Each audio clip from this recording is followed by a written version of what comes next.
Hi, my name is Pleun Bouricius. I work as AgathaO, my pen name. And I'm a historian, writer, photographer, and carpenter. As a historian, I'm what's called an Americanist. You can see from my photography over there, and I'm here to introduce to you my fourth book, which is called Northern Byways and Other Essays from the Road. The other three books are also here, and they are respectively about a marsh, about a forest, and about water. And they're all small collections of essays, shorter and longer essays, and photographs. So that's what I do. And then the rest of the time I do carpentry and stuff that earns you money, you know. Okay, so about Northern Byways. This is the kind of book that some people call a travelogue, but it's really more of a taking stock of what I saw when my husband, who is called the Carpenter in the book, and I took a trip across the country in 2022. And I have, for the audience, a handout. Would you like one too? A handout which on a historic map projects the trips that we took across. Now, people drive across all the time, right? This is not like something like, oh my God, I went across. Nobody else has ever done this before. But that's why, as a historian. So we basically, we stuck a cap on our 2008 Toyota work truck. My husband's a carpenter as well. And we took off. We didn't want to camp this time, it takes too much time, so that's hence the cap. We started from Detroit, which is across the river from the Carpenter's family. The Carpenter is by birth a Canadian, although, like myself, he is now also an American. And drove across the north of the north in the US, so the north of the northern part of the northern states, made a right turn at Washington, drove up the coast, and then you can turn around. Drove up the coast to islands that used to be called the Queen Charlotte Islands, but are now called Haida Gwaii because they're under joint governance by the Haida Nation and British Columbia. And then we made another right turn and drove back to Canada along the most northerly roads in Canada, and of course, northerly roads in Canada are a little bit of a problem. They don't really come in the left to right variation. They mostly come in the north-south variation, which is because of the ice ages, right? There's lots of lakes and rivers. So we basically, that means that you're basically zigzagging, right? Anything that will get you east-west. And that's actually, it has a name. It's called the Woods and Water Route. Who knew, right? Who knew that it had a name? So Northern Byways and Other Essays from the Road is a distillation of my experience and my findings. And I got the findings with the help of the Carpenter. Without talking to him, I never get anywhere.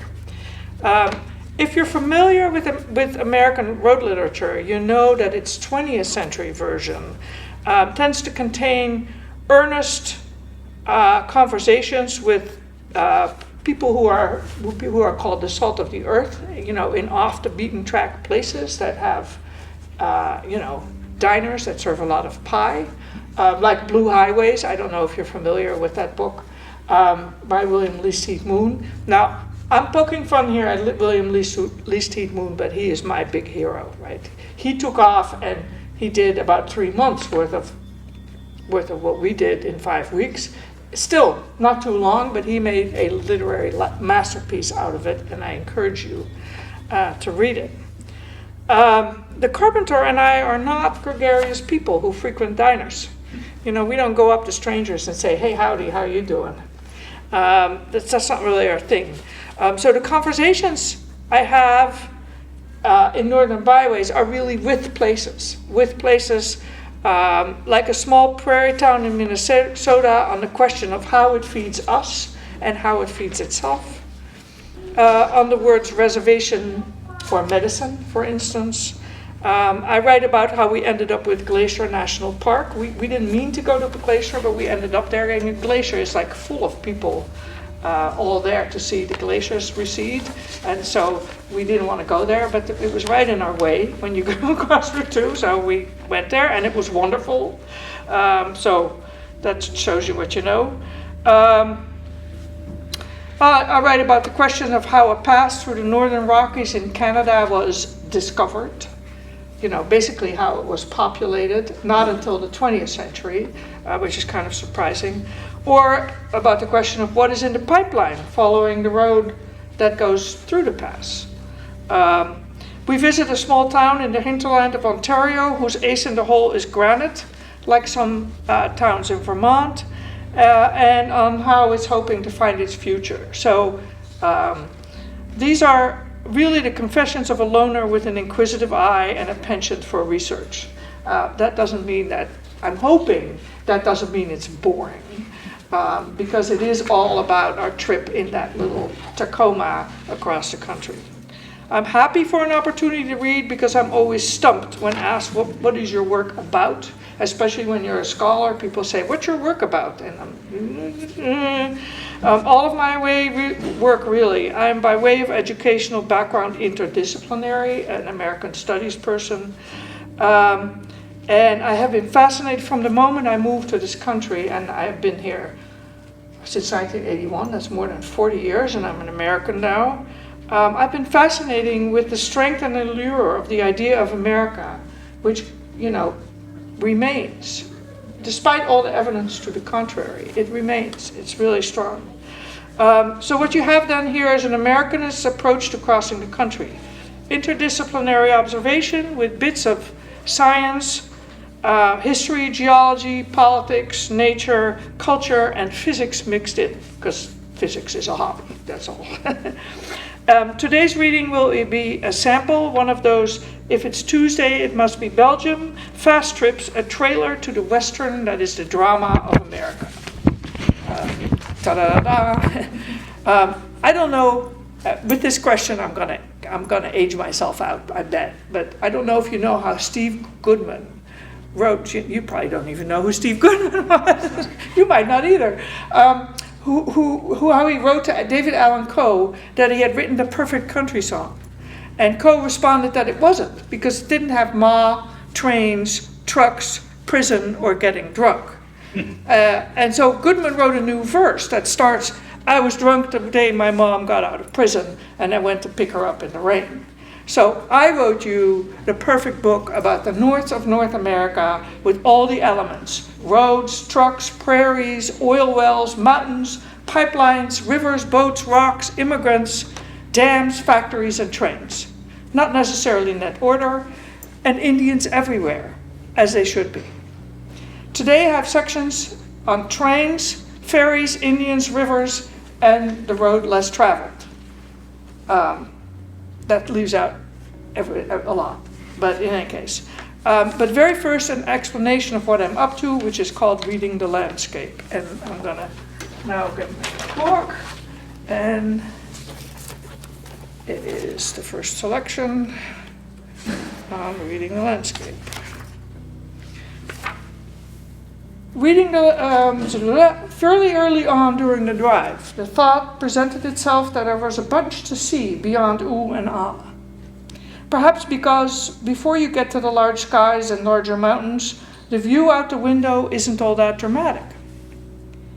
But if you really open your eyes to what is present around you, the landscape will in turn open like a book and tell you much.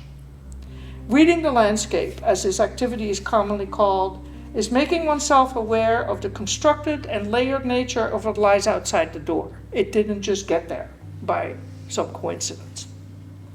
Whether it's wilderness, or the forest, or indeed the pavement outside your door. Unless you're way back or beyond, it's not going to be unconstructed.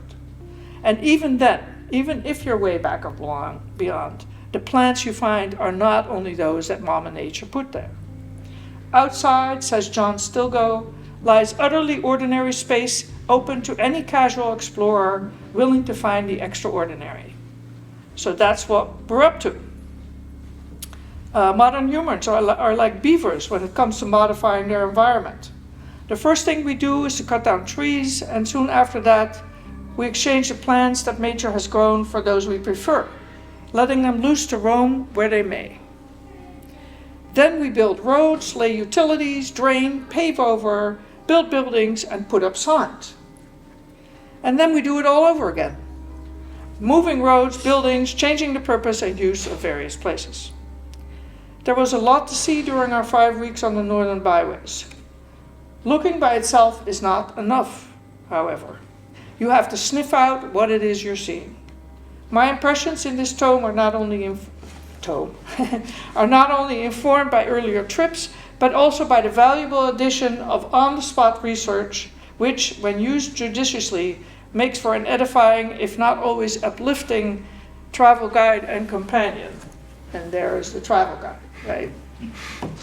Okay, so now that you know what I'm up to, let's see.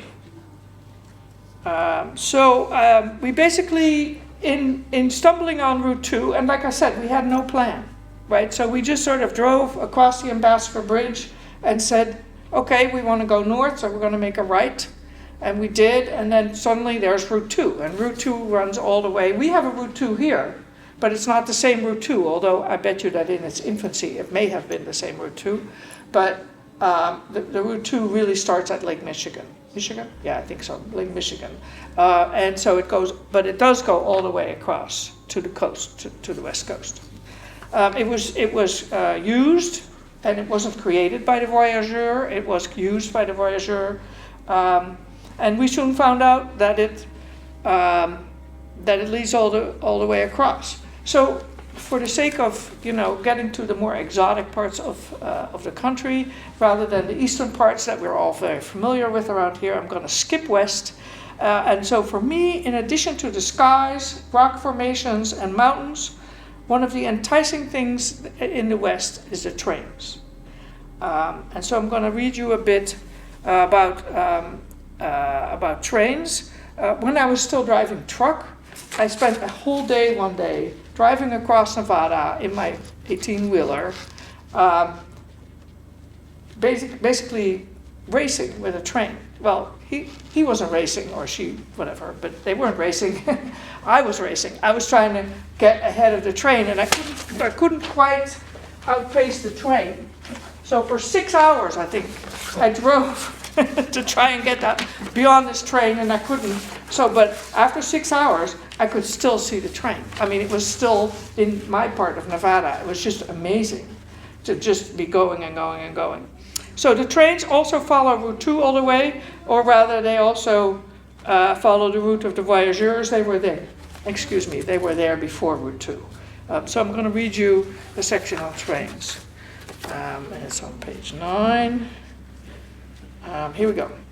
So we've crossed into Montana, skipping ahead, and we're driving the High Line.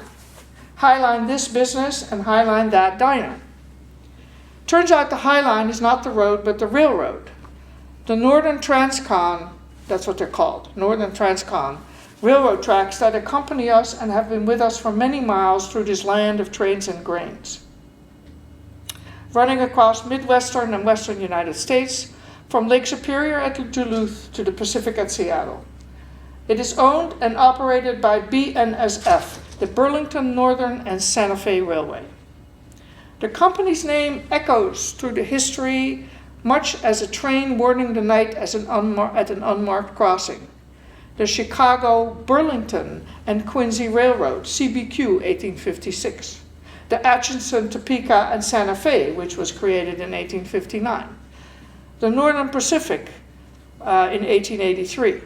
So they're all part of this BNSF. The CBQ, the first one I mentioned, by the way, was owned by Boston Railroad magnate John Murray Forbes, anti-slavery inheritor to the vast estate made in the slave and opium trades by his grandfather, Thomas Henderson Perkins. Forbes invested the money in railroads, in case you thought he was a self-made man. Grandpa Perkins himself used some of his money to fund the Perkins School for the Blind in Boston, which still exists, right? Like the tracks in the rail yard at Duluth, railroads merged and streamlined into some of the vast empires that ruled the Gilded Age. The BNSF railroad we've been following is the result of a merger of all of the above, with empire builder James J. Hill's Great Northern Railway in 1996. So they're still at it.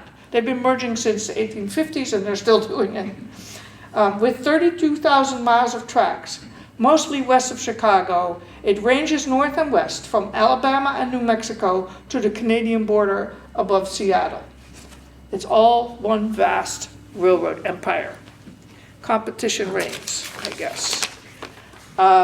So that's railroads.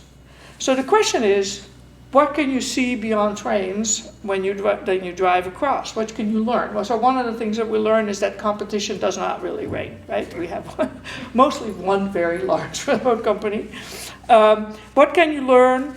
A general rule is that, as we all know, it gets drier as you get more western, and I'm gonna skip the section on how dry it is. You'll have to believe me, it's dry. And the Bureau of Land Reclamation is actually the bureau that takes care of bringing water to the west. They bring, they make dams and everything so that all the farms and everybody can have water. So we basically we drove west through all the states into Montana, and then when you're driving into Montana, you soon hit, well, not soon, but at the end of Montana, you hit the Rockies, boom, right in front of you, right? And that's where I'm going to tell you what you can see.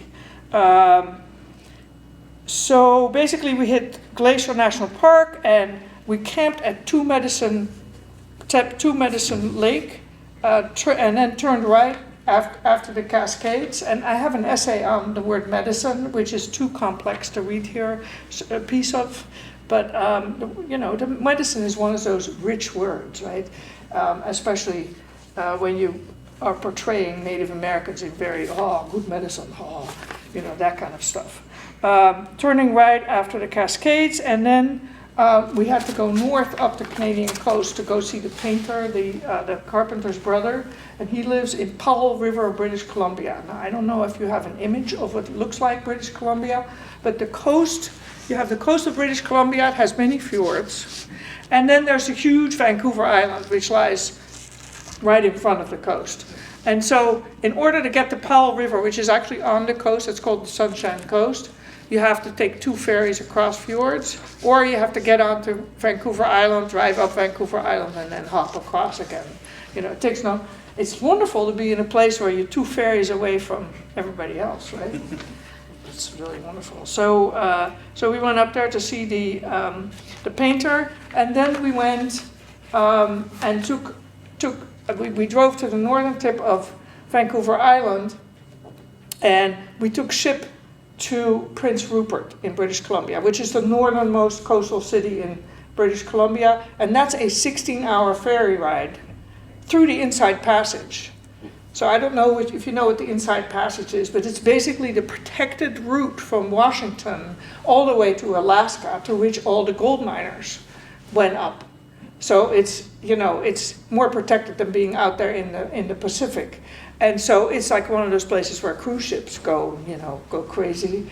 But you can go on the ferry, and if you take a British Columbia ferry, it's a lot cheaper. So it's a great trip. It's beautiful. You're like steaming through all these. First you're out on the ocean for a little bit, and then you're steaming through all these islands, and there's nothing there. It's all green. Once in a while, you'll see maybe a light, like a light to guide ships of some kind, like a tiny lighthouse or something. And there's nothing there. There's no houses, there's no roads, there's nothing. And that's just amazing. So I'm going to read you a little piece of us arriving at Klemptu, which is a small Native American town in the middle of all that. And let me see, page 29. And I can go again tomorrow. So we're on this ferry for like hours and hours and hours. we've been going through green, green, green, green, green, green, green, broccoli all over the place, right? In the middle of the afternoon, the engines slow down and the ferry starts to turn. We've been cruising deep in the waterways between islands, turning this way and that, but now we're going to stop.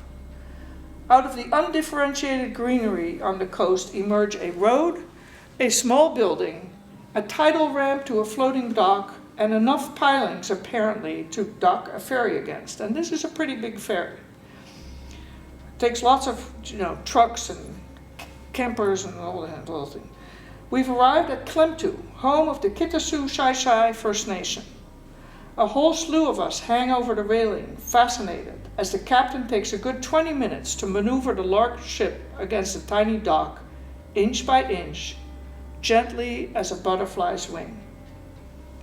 Mooring is an elaborately choreographed ballet for ship and 2 workers.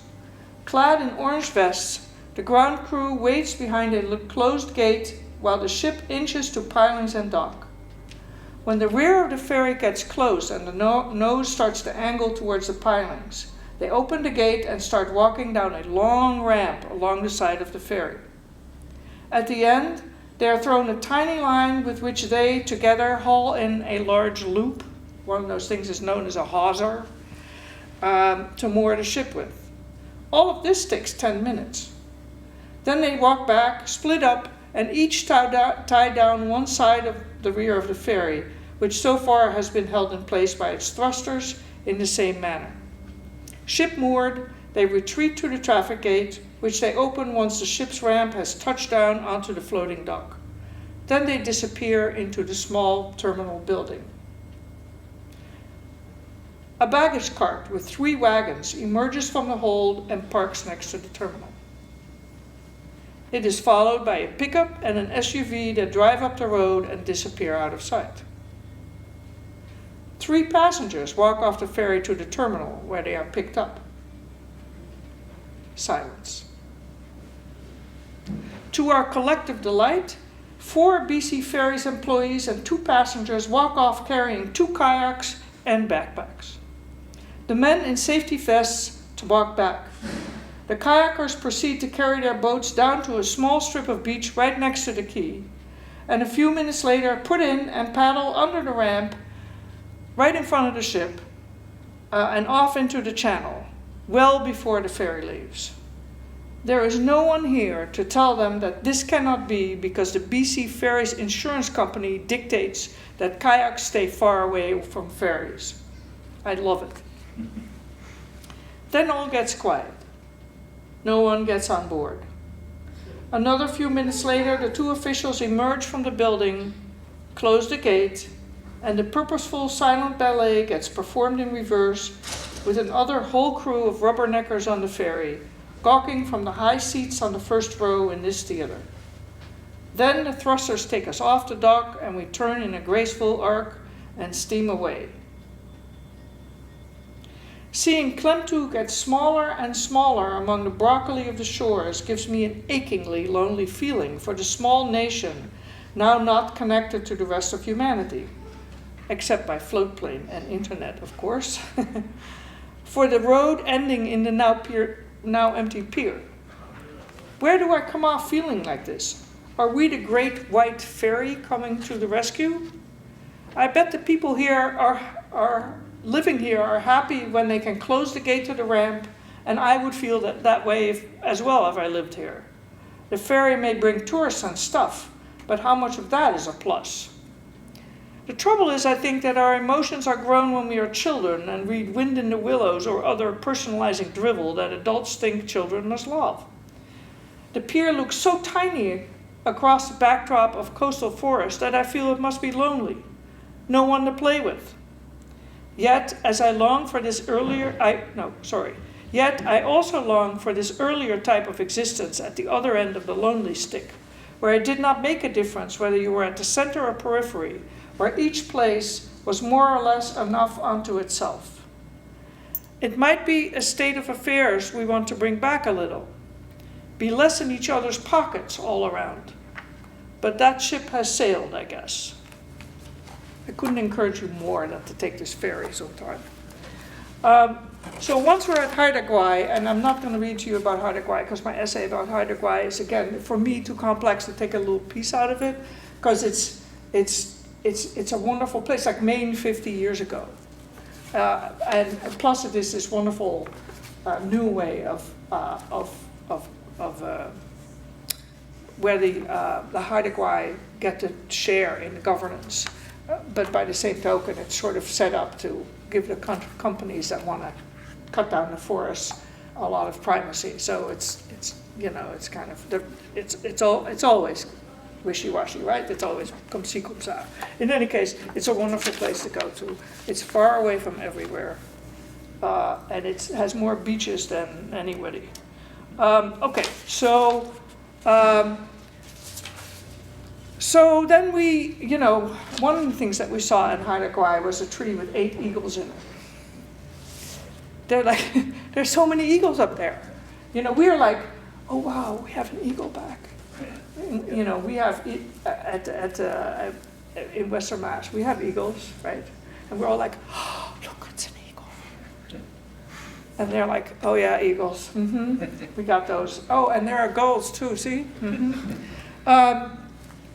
So then we turned back, crossed back to Prince Rupert, which is basically, it's an hugely up and coming port, because it not only is on the Pacific and can get the products from East Asia basically and Japan, but it also has a rail connection to the hinterland. Plus you could drive through there, So then we started driving back across. But first we had to get a new clutch and get across the Rockies, because the first trip across the Rockies had been a little hairy. We were like, we didn't really realize that we needed a new clutch until we were like trying to get up these. and we were like, okay, if I shift down, is that going to help? And so we needed to get across the Rockies, which are, of course, the Great Divide, right? They divide the water between the Atlantic and the Pacific and all of that. Okay, so I'm going to read to you a little bit about about the west of British Columbia. Now, British Columbia is a huge place. Like, you think you have a big state. Yeah, California is big. Well, British Columbia is like four times the size of Texas or something like that. It's huge. And so it takes days to drive across. And I'm going to read to you from page 48, because it showed me stuff that I didn't know about here, that I hadn't really understood about here, even though I've been studying I've been studying American history, American landscape, local Massachusetts history ever since 1981, whatever. I didn't feel it the way it used to be until I got to British Columbia, which is really interesting, right? Landmark moments come when we cross continental or watershed divides. They are geographic division marks with a little bit more than of a foot on the ground than political divisions, right? Watershed boundaries, which is of course what the continental divide is, have more reality in the experience of people and animals, and they certainly do tell us about the direction of the water, right? In our mind's eye, when you think of the continental divide or a watershed divide, we see mountains with rivers coming down in either direction. If you stand here, the water on your right foot will go to the Atlantic, and the left foot, will go to the Pacific, and all of that. And if you want to hike the boundary itself, you're way up into uninhabited territory and snow. So that they really are a boundary, right? In other words, no one goes there except to cross a pass from one side to the other. Divides divide, except when they don't. On our way to Alberta, all is much flatter than has been so far in mountainous British Columbia. You get into British Columbia and there's like mountains, but then it gets flat in the middle. The road ascends ever so slightly, more of a gradually inclining plain than a hill. Forest on both sides, nothing doing in terms of mountain excitement. And we, with our new clutch, we're ready to test our new clutch. Except when, so bored with the present and looking to the road ahead, I nearly drive right by the sign marking our crossing of the Arctic Divide. And this is what it says on the sign.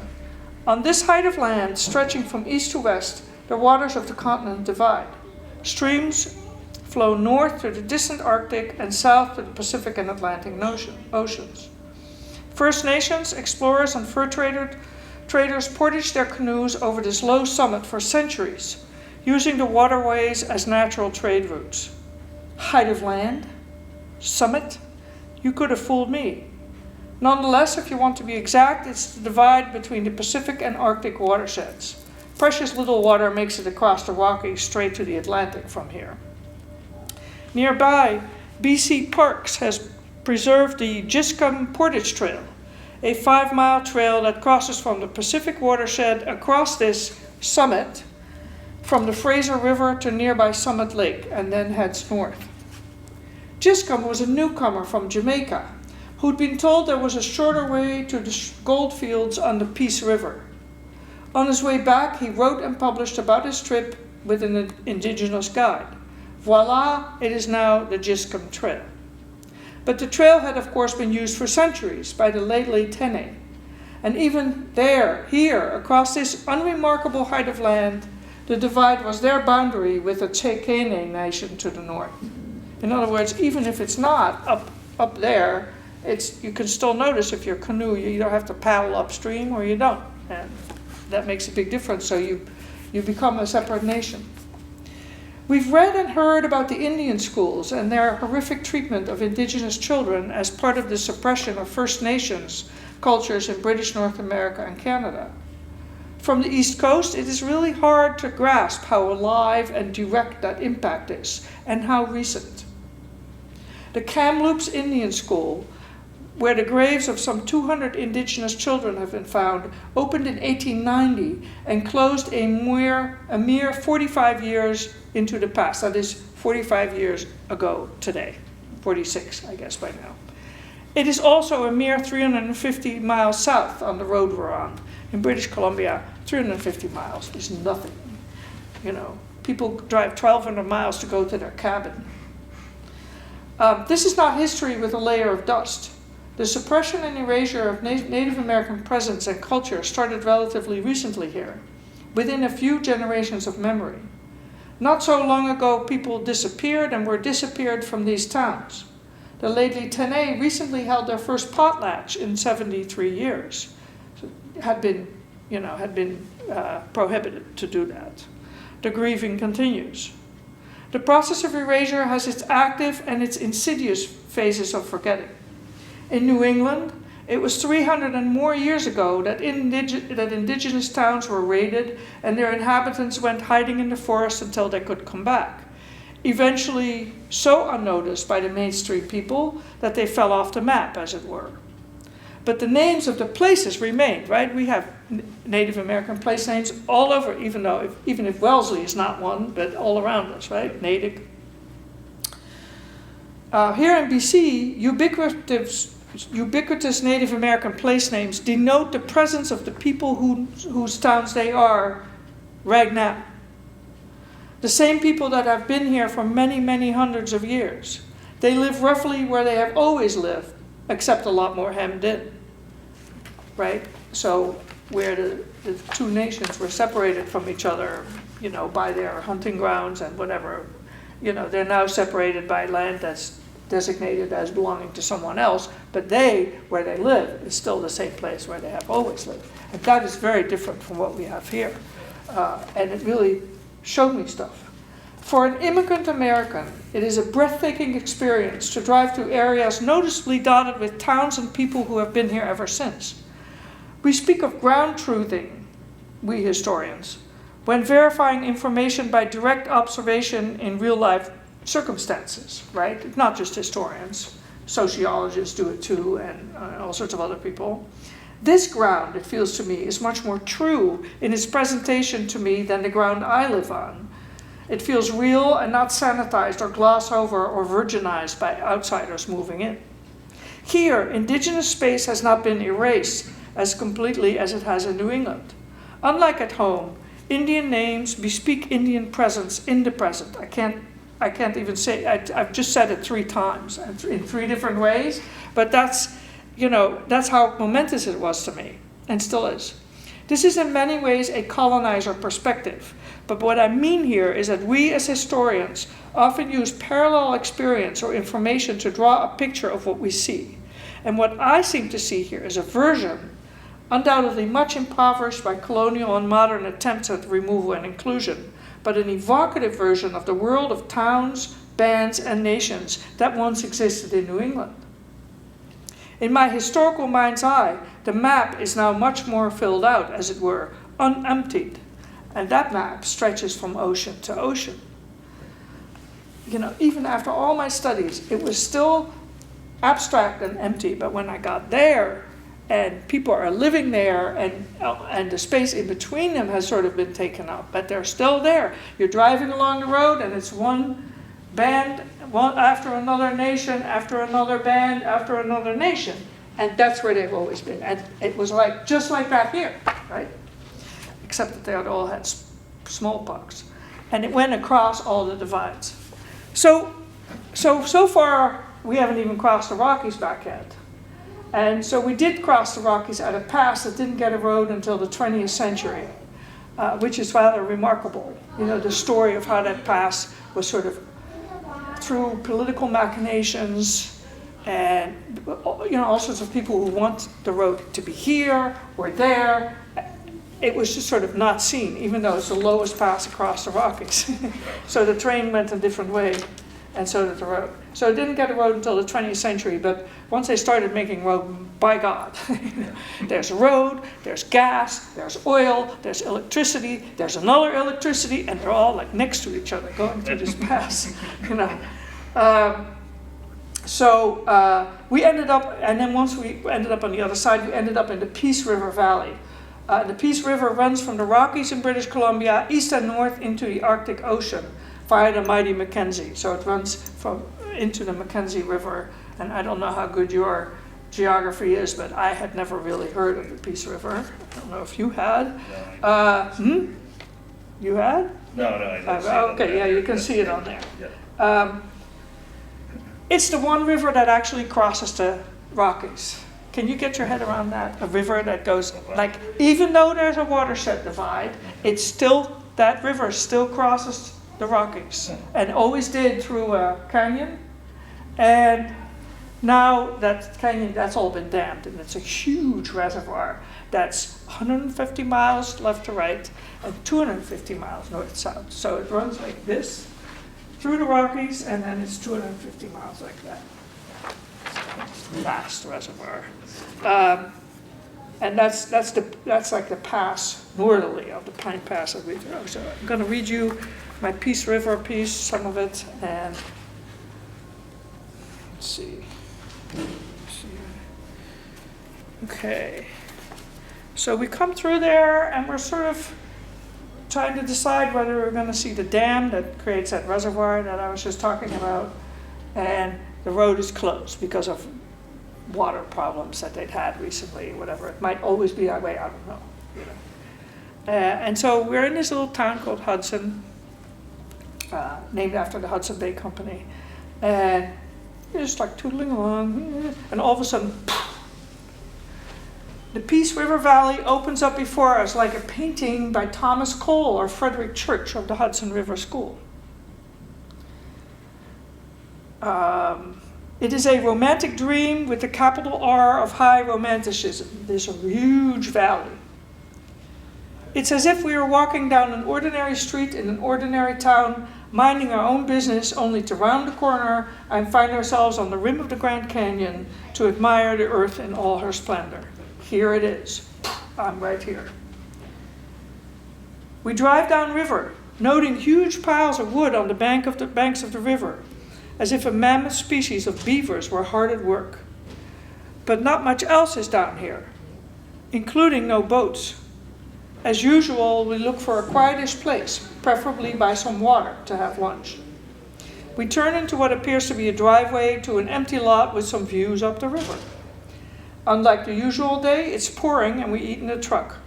But we do need to stretch our legs, so we get out and don raincoats. And that's when the weirdness starts. We walk down the drive to come upon a building foundation, a newish one, full basement, corner straight.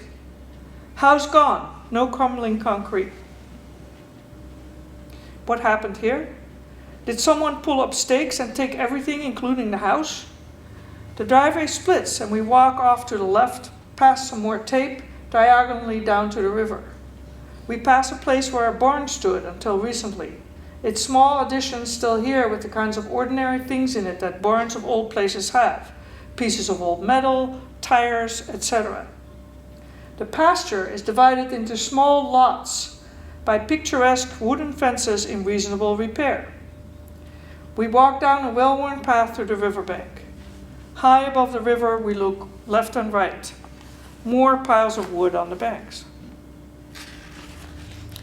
Finally, I focus on the tape I've been seeing here and there hanging off bushes. Engineers and foresters have made cryptic marks on it. The property is somehow destined to become something else, some kind of construction. It's depressing. And then stunning comprehension explodes into our faces. This is the future side of a lake. We are underwater. Someone is building a dam down the river, and whoever lived here has been forced to move. This is why it's so quiet around here. Everyone is gone. What had seemed peace and sublimity is now eerie and inexpressibly sad. We can't take it any longer and trot back to the truck to get the hell out of there. It feels like we just witnessed something dirty. And as we drive down the river for more than an hour, we count and catalog the increasing numbers of signs of a project that is happening here on a scale that is hard to take in. The minor highway we are following lies halfway between the north bank of the river and the top of the hill, halfway. Hundreds of feet above us, a new road is being built. Skeletons of high bridges span smaller streams coming in from the north. As the river widens, signs of engineering and construction activity increasing scale and number. Teeny bulldozers down at river level, pulling trees together into piles on both banks. Armies of trucks and heavy equipment moving sand and rocks over the shoals of a river that used to flood and fertilize the entire valley every spring. Dams are being built across the valley in 2 different places. We are diving ever deeper under the water of the future. I think they're going to start filling it up any moment now, like maybe in a month or so now. A faded sign bears the marks of having been here for a while. Save the Peace Valley. No hydro dam here. When we get some cell phone coverage, the hunches are confirmed. An old proposal, stalled for many years, is now back up and running. And when the project is completed in a year or 2, another 50 miles of this stunning valley will become a reservoir with a generating station that will take care of another quarter of the electrical demand of British Columbia, and likely that of the gas industry, providing power to new fracking and pumping of gas. So, just a few miles up the head is Alberta, and up northern Alberta is where the tar sands are, and that's where a whole bunch of that electricity is going, because British Columbia doesn't need it, actually, it turns out. It's called Site C. The namelessness of the project nods to the process that got it to the point of construction. First turned down in 1982, it was controversial for decades, until now, after a conservative government interlude, the province is committed to going ahead with it simply because it has started and for no other reason. The name is a kind of mental trick that minimizes the impact of a project that will flood a river and its tributaries for an hour's worth of driving. It's not really a big dam, you see. It doesn't even have a proper name. Site C. What gets me is that there is no end. So long as we feel the need to grow our economies every year, so long as we use increasing amounts of electricity every year, and I am looking at you here, dear reader, along with myself and my cell phone, this will go on. There will be no end to projects like this until we have thrown every bit of beauty on this earth into the maw of our need for progress. But are we richer, happier, less hungry in the main? The ideas of untrammeled wilderness and its peaceful meal preservation are part and parcel of the self-soothing we install with confabulations and constructs. We interpret the vastness of beauty in places like this as invulnerability. We somehow don't see or admit that it will never be enough, that the damage is incalculable already. We think that the current project will surely be the last. So long as we see economic expansion as a necessary precondition of a tolerable existence today, we will keep doing this until there is no more tolerable existence to be had. Where is the last stand? So, on that uplifting note, I will now read you a last piece just to get us out. You know, good speakers really leave you, they don't leave you hanging where you're all upset. But you want to be upset, but only a certain amount of upset. You don't want to go home and do harakiri. So I was going to read to you about crossing the Canadian Shield, all about rocks.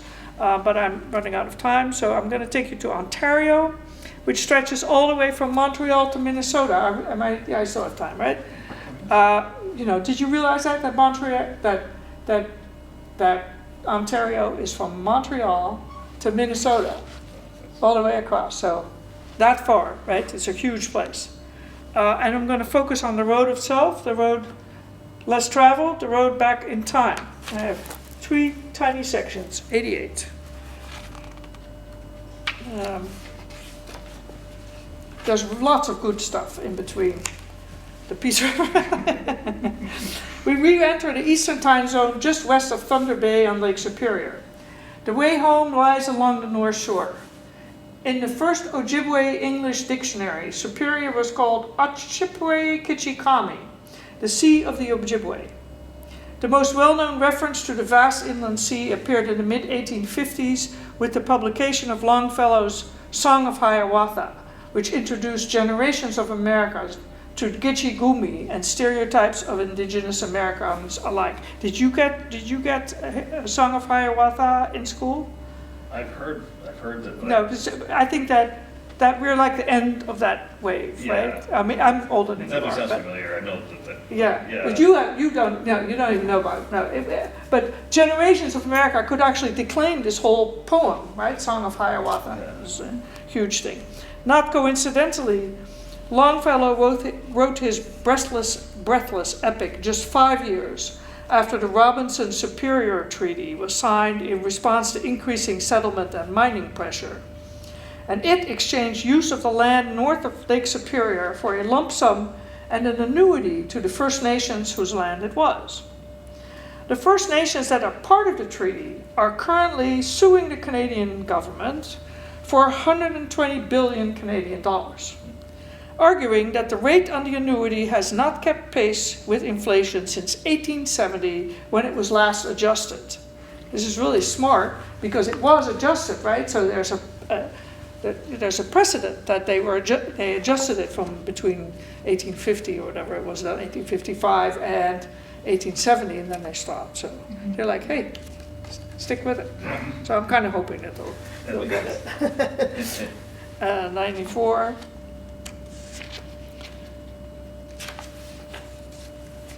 So this is now questions about being on the road. I love being on the road. This adventure brought up questions about my fascination with the road, the trip, the landscape traveled through. Many of us love doing it. What you see from the road, the highway, may look good or bad or indifferent. But what happens when you look at the road itself? You can see that it's expanding, like north of Superior. It used to be this dinky little road when I first went in 86, I think. But now it's a 4-lane highway with lots of trucks. But what is the road when it is real instead of a trope? And, instead of the road to this and the road to that, but it being a metaphor. How did it get there? What is its nature? Where does the road lead? And I have this whole thing on, what the road is. But the road is, of course, you make a road to get to a place that you want to exploit. You don't make a road just for the hell of it, right? You make a road to get to a mine. I've driven to all these roads, or many of these roads in Canada, and they all go to huge hydro projects. This is why we have our lights on. It's not our main. our largest source of, but I think it's our second largest source of electricity, lies in Quebec. And those hydro projects are huge. They're huge. And that's why they're roads, because of all the trucks that have to bring all that stuff for the projects, right? That's what roads are about. 96, okay. Nostalgia trains us to see the rural landscape as innocuous. We respond to the presence of sheep in a meadow or fields of sunflowers and canolas raising their heads to the sun. They populate children's books. Our brains erase what does not agree with our mind's eye more intelligently and thoroughly than Photoshop. Given a hint of greenery or a vista, or perhaps merely the absence of industry, we erase the imperfections, the pipeline and electric lines, and conjure up a past without them, and a present that looks pretty but exists no longer. Only the big lines on the map tell us this road was built for a truck. Like if you look on the truckers' atlases, the truck roads are designated in orange. This is like where a truck can go, right? Can't go into a dinky road, little road that has a weight limit on it, right? Right. So in Texas, you'll see that every little rural road is made for a truck. And that's because there are oil wells everywhere. And so the trucks have to bring the stuff to build the oil wells, but they also bring the oil out. And so, but we don't have that yet, but it's coming. It's coming. It's coming. It's in North Dakota, everywhere. The road trip follows in the footsteps of the conquerors who've made access to all the beautiful spots. But the act of making access is an act of exploitation and erasure. The existence of the road defines the edge of the world as it once may have been, but has been destroyed. The Carpenter called our trip a farewell tour, and he wasn't talking about his own demise alone. It breaks my heart, but I'm very good at conjuring, so I bet I'll be ready to get on the road again in a jiffy. That's it. Thank you. Thank you. So after I hit you with all that, you have any questions? Anything you want to talk about? I guess just, you've said you've done like a lot of traveling before, like, so have you done like this path before, or is this? I haven't ever driven across the northerly U.S. I drove across on Route 80 one time to San Francisco, but that was a never stop kind of trip. Oh, yeah. We had to get there. Yeah. That's when I conjured up the idiotic idea of becoming a truck driver because I was going with a truck driver and I was on the CB like very happily, you know. So, but we drove until I remember driving until the road was doing this. I bet you we've all done that, right? I've driven back and forth across Canada a number of times, but never so northerly. Oh, okay. This northerly. It's a wonderful place. I mean, on the road north of Lake Superior, when I was there by Thunder Bay in 1986 with my aunt, we were driving and there was a moose on the road. It was a 2-lane highway and there was a moose on the road. So we stopped and we waited for, the moose is just standing there. And we waited for a good 10 minutes until the moose left. Yeah. But there had been no other car in those, and that was Canada Highway #1, right? That was the big highway. It's not like that now at all. And a lot of it is, interestingly, is truck traffic, and then there's a lot of RVs, a lot of people, traveling in big RVs. So the trucks and the RVs, they compete for going out there. So, yeah, have you done any crossing? I've done like, I went from like Minnesota out to Yellowstone. I did a big circle, so Yeah. the Dakotas. That's the best part, Yeah. right? It truly is big sky country. It's like, Yeah, that's right. you don't realize like how.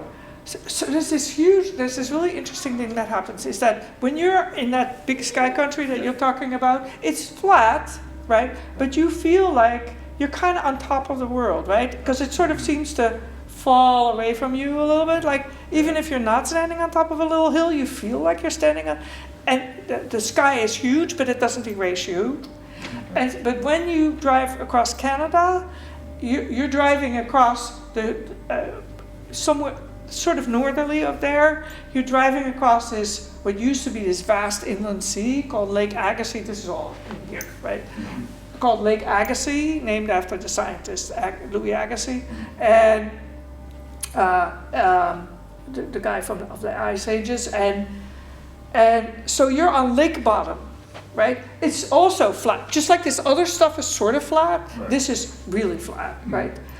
And it's old rock. It's Canadian. I mean, it's Canadian shield rock, which is the oldest rock on Earth, right? And you feel this little. It's so different. It's like really weird. Like you think that open country is open country, but it isn't at all. Right. Right? In this place, you're driving around and you feel like you're getting like you're like this. You know? It also has big sky. Yeah. It's really interesting how it's different. Yeah. You know? It's yeah. Yeah, try or check out those. And I've been to like Toronto and like Right. parts of Canada over here, but I've never been to the western part of Canada. So Yeah, it's there's a lot of prairie, there's a lot of that. What Yeah. you were talking about, Yeah. there's a lot of that also, right? And there's canola and more canola. And then there's oil wells yeah. and canola and oil wells, But that's really, yeah, I really love it.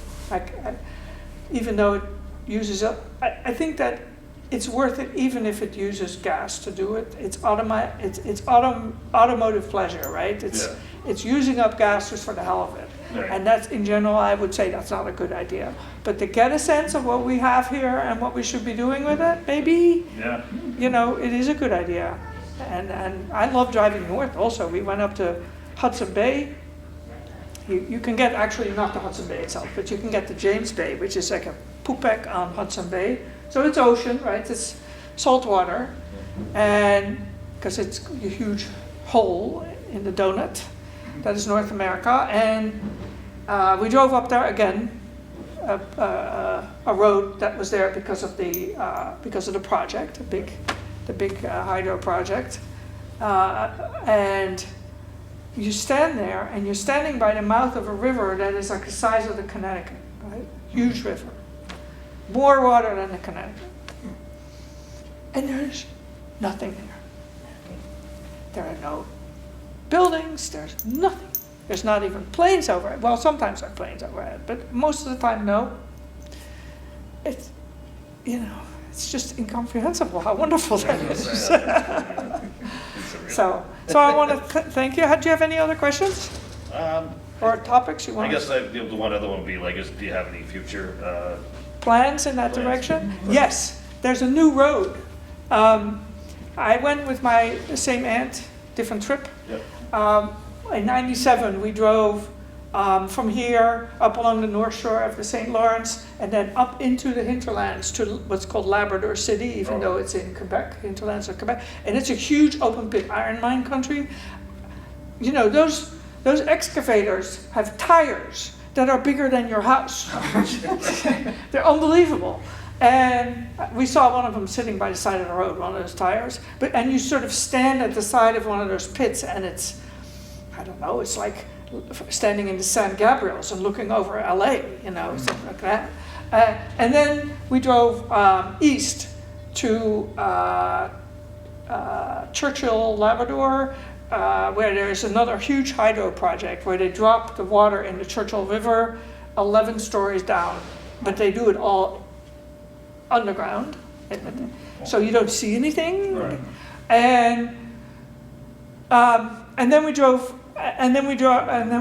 to Happy Valley Goose Bay, which is when the people were ferrying planes to Europe during World War II to England. Mm-hmm. They stopped because they couldn't go as far as we can now, so they stopped at Happy Valley. That's what it's known for. That it was a big place to refuel. And then we took another big ferry down to Newfoundland. But there's a new road going from Churchill down to the St. Lawrence River. And that used to be only a winter snowmobile road. But now there's a road. And I wanted to go this summer, but my husband was like, I need to work. I was like, you're 79? You know, when is this going to stop? And so the compromise is that we're going to go next year. Nice. So we go on that road. And then it's only a half-an-hour ferry ride to get across to Newfoundland. So it's not a huge investment that way. So I can't wait to do that. Because when I went the previous time, it had been raining for days and it was still raining. And so I drove, I don't know what, 500 miles through, I guess it was, they call it grade A dirt road. It's a beautiful Canadian dirt road. So these logging trucks drive 100 miles an hour. You want to say, oh, logging trucks. Here we go. But this one didn't have its final layer on it yet.